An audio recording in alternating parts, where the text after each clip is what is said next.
જય શ્રી રામ, જય દ્વારકાધીશ. આજે તો કઈ છે નહીં બહુ ખાસ. આજે આપણે વાળ કટ કરવા નાખીએ તો કેમ લાગે દોસ્ત? દાઢીને વાળ આજ લઈ લઈએ. આપણે દોસ્તાની દુકાને પૂગી જાસ વાળ કપવા.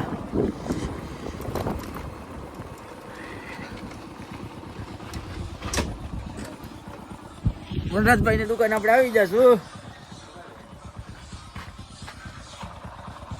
વાળ કપી લઈએ, કેટલો વારો એ જોઈ લઈએ. વનરાજભાઈ કેટલીક વાર લાગશે? આપણો ખાસ મિત્ર છે. વનરાજભાઈ ફોનમાં બીજી છે અત્યારે, ટાઈમ નથી. એની પાસે જવાબ દેવાનો. ઘરે ગઈ છે 2-3. એને કે ભાઈ ફોન મેં કઈ ફોન મેં કે કે કામમાં ધ્યાન દે.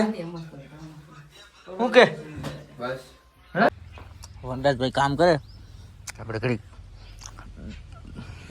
ડન પી ડમ્બલ. જો ભાઈની બોડી તો છે ને, ભાઈની બોડી એક નંબર.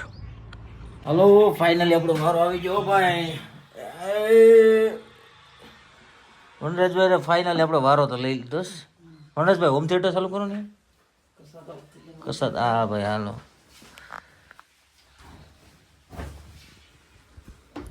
ઓઢાડી દીધું એટલે ભાઈ ઓઢાડી દે માં.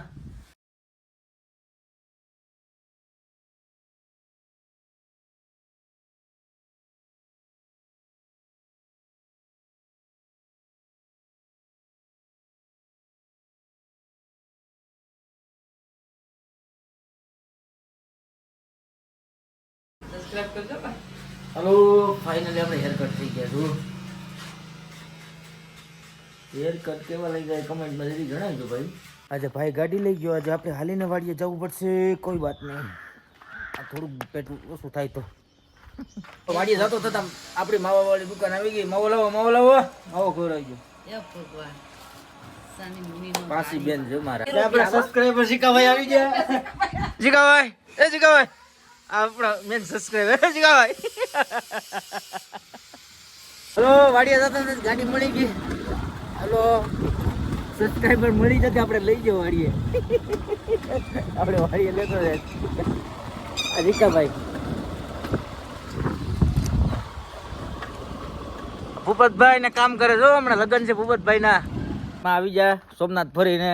આપણા સબસ્ક્રાઇબર અહીં બધા બેઠા છે, આપણે વાટ જોઈ વાડીએ. આ બધા પેલા સબસ્ક્રાઇબર છે.